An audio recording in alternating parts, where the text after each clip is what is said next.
assessed by political parties, candidates, observers, and the general public. Professor Yakubu noted that the Commission is listening, learning, and determined to improve future elections. Respondent Priscilla Obasi has the rest of the story. Professor Yakubu highlighted the extensive preparation that preceded the election for over a 4-year period, making it one of the elections that have received the most investment of resources in the country's most recent history. Despite security challenges and attacks on personnel and facilities, the elections, according to him, were largely peaceful. This is necessary if we are to learn the full lessons of the election going forward. Compared to some previous elections, we believe that the 2023 general election was one of the most meticulously prepared for in recent times. Learning from previous experiences, we started preparations immediately after the 2019 general election, carefully ticking the necessary boxes over a 4-year period. The chairman stated that the bimodal voters accreditation system, BVAS, deployed for voters accreditation, received tremendous commendation with a remarkable success rate of 98%. According to Professor Yakubu, the outcome of the election demonstrated a fair representation of Nigeria's diverse multi-party democracy, with various political parties securing seats at different levels, a development that is reflective of the country's political diversity. Accreditation using the bimodal voter accreditation system, the BVAS, has generally been scored very high by voters. Our records show that the success rate of the BVAS accreditation stands at 98% compared to the smart card readers' 29.2% during the 2019 general election. The chairman expressed gratitude to the resident electoral commissioners for their contributions and urged them to engage in more open and constructive discussions during the review process. He also highlighted the upcoming by-elections and off-cycle governorship elections, underscoring the continuous nature of electoral activities in Nigeria. Priscilla Obasi, reporting for Global TV News. Residents of Trademore Estate in Lugbe area of Abuja on Monday shut their gates in protest against the planned demolition of structures in the estate by officials of the Federal Capital Development Authority, FCDA. Global TV's Sandra Akpa, however, reports that FCDA had stated that buildings and waterways in the estate and other areas will be demolished.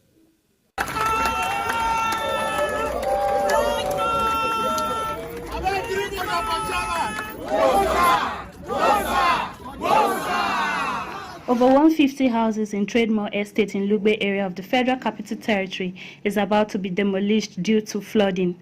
At a peaceful protest in Abuja, the residents call on the federal government to put infrastructure in place to end the consistent flooding instead of rendering over thousands of people homeless. It hasn't taken us this long to cry out. We've always engaged government. And when you engage government, they will say to you they will do certain things. As law-abiding citizens, what we have done was to go back and wait for government to do what they needed to do. But unfortunately, each time they failed us. Now, if you know what is happening in Lagos, even when the present president was governor, they chased away the sea. They samfilled the sea, right? And then their houses built on those lands today, okay? Because they needed more space.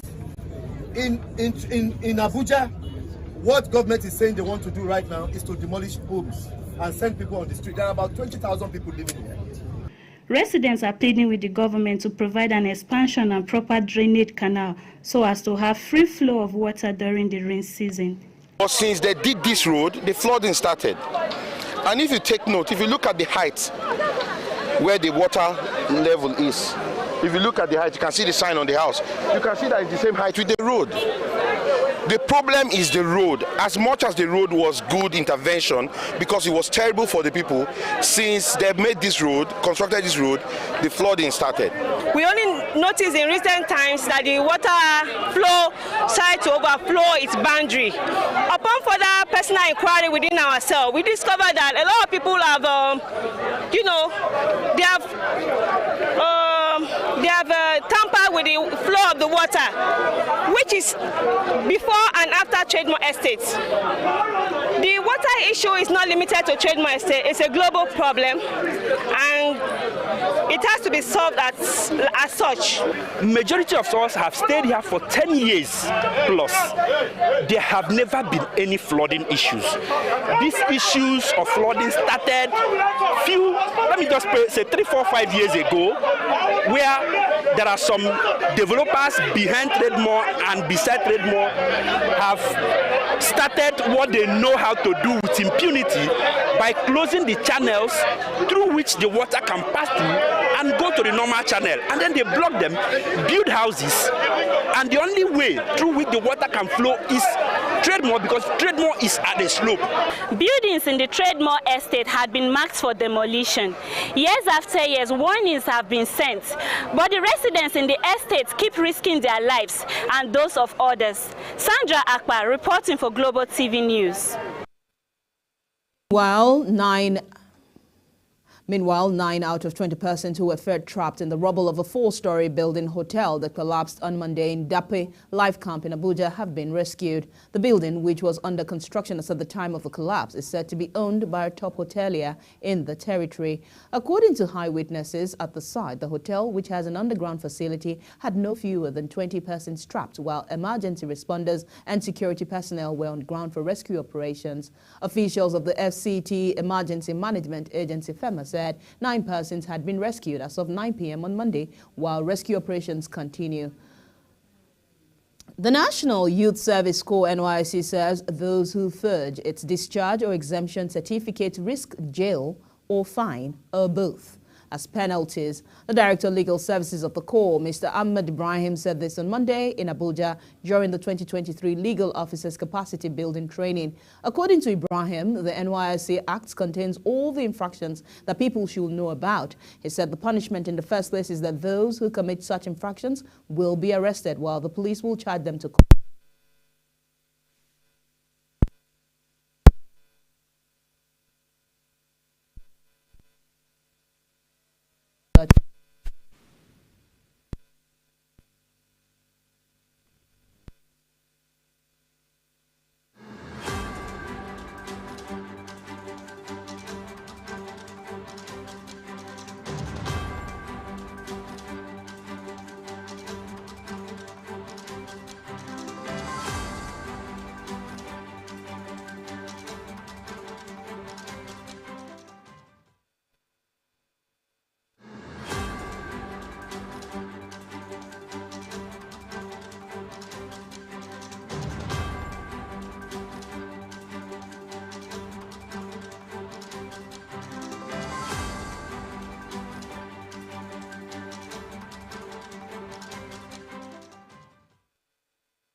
The Academic Staff Union of University ASU has rejected the core curriculum minimum academic standards CCMAS prepared by the National Universities Commission NUC. The union said it was nightmarish and a threat to quality university education and an erosion of the powers of the Senate in Nigerian universities. National President of ASU, Emmanuel Osodeke, said it was inexplicable that NUC repackaged 70% CCMAS content and were being imposed on the Nigerian university system, adding that University Senate, who are statutorily responsible for academic program development, were left to work on only 30%. Osodeke said there were growing concerns about the numerous shortcomings and gross inadequacies of the CCMAS documents, and although many universities were dissatisfied, they were shying away from making public comments on CCMAS. You're watching the News Express on Global TV. It's coming to you live on Star Times Channel 276 from Nigeria's capital, Abuja. Kindly follow us across social media platforms at Global TV NG. When News Express returns, FIRS partners Martin to collect VAT from market traders. We'll be back with this and more stories right after the break. Please don't go away.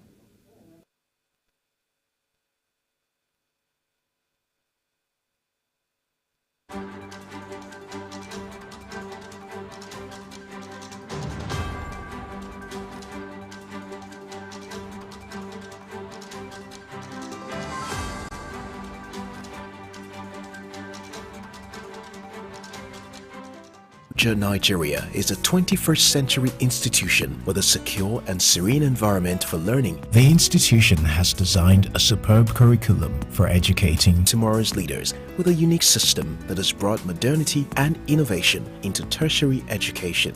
From its IT-driven system designed for seamless academic activity to high-end equipment and infrastructure, as well as highly motivated staff from across the globe, Bayes University is running with its mission to be the best. The institution also has a fully equipped state-of-the-art hospital with a signature of excellence. Bayes University Hospital is ready to cater to the healthcare needs of the continent. The success from Bayes University now has an offshoot in the establishment of the Baba Ahmed University in Kano, Nigeria. Bayes University offers an exciting learning experience for all students and gives value for money. Bayes University. Learn to live.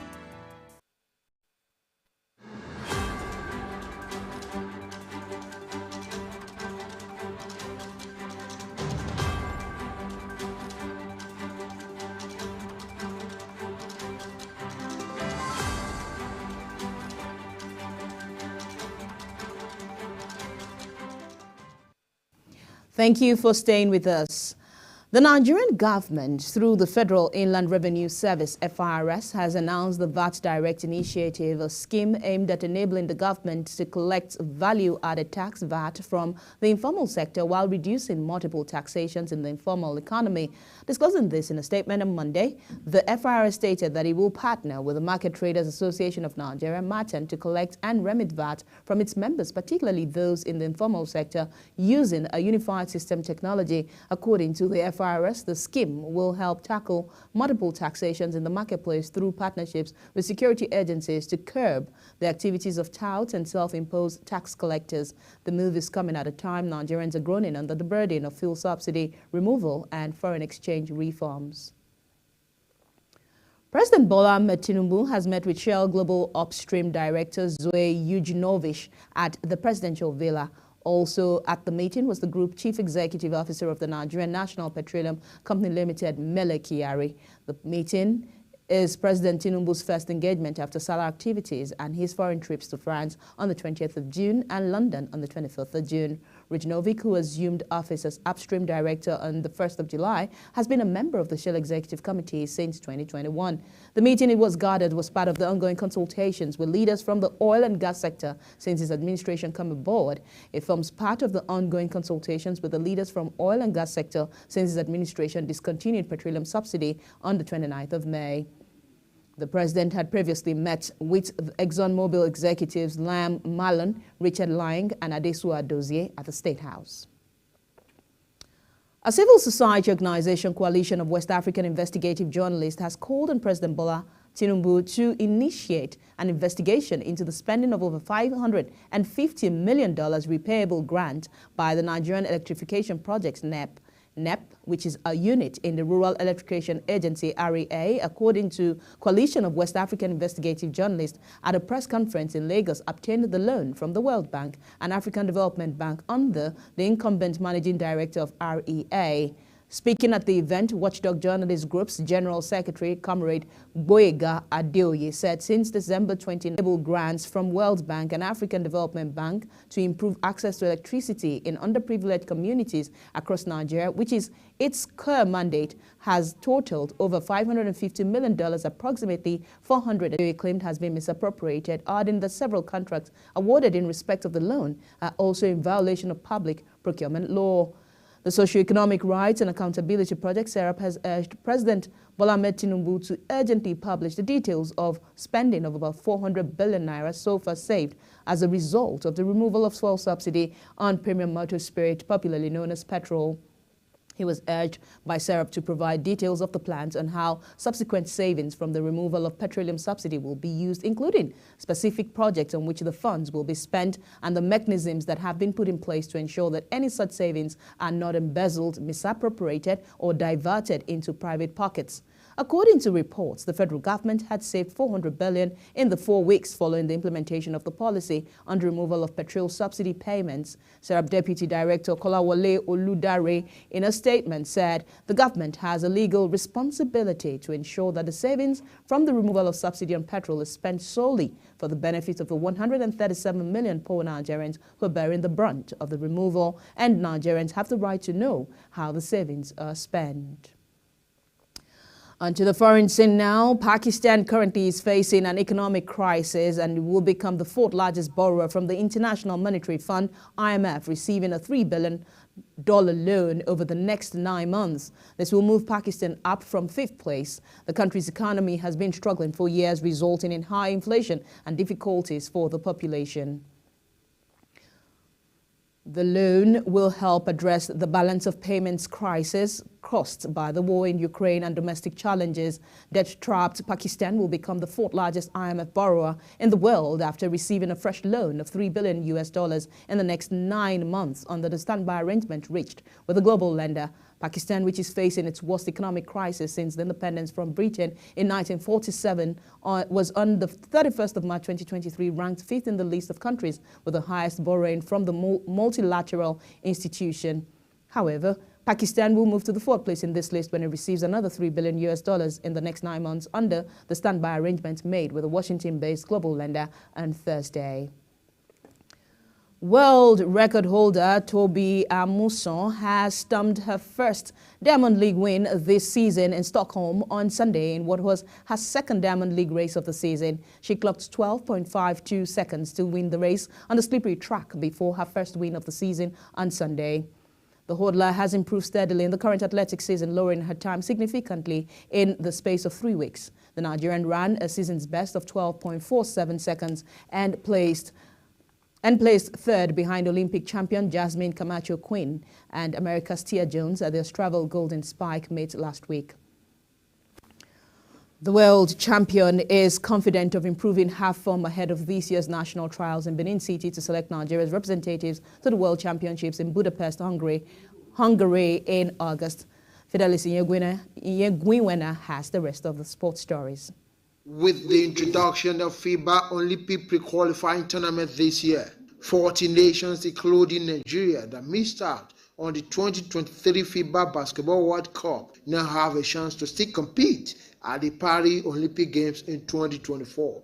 The Tigers failed to qualify for the 2023 FIBA World Cup after being unable to play any game at home, but they are now set to be led by NBA Coach of the Year, Mike Brown, for the FIBA pre-qualifying tournament in Lagos, with stars like Phoenix Suns guard Josh Okogie, Jordan Nwora of the Indiana Pacers, and Toronto Raptors gigantic man Precious Achiuwa, already a part of the squad. The trio of Ike Undugba, EJ Anosike, and Sacramento Kings forward Chimezie Metu have all committed to play for the Tigers of Nigeria. All 5 FIBA Olympic pre-qualifying tournaments in Asia, Africa, and the Americas will take place between August 12th and August 20th, 2023, and the 5 champions will receive invitations to the FIBA Olympic qualifying tournaments in July 2024. Fidelix Nyegwinwena for Global Television News. Express at this hour. And that's all for the News Express and Global TV at this hour. As we're coming to you live from Nigeria's capital, Abuja, One Star Times Channel 276 from Abuja. You can follow us across social media platforms at Global TV NG. Thank you so much for watching. I am Kemi Ashik, and there's more at 8 if you stay with us. Have a great evening.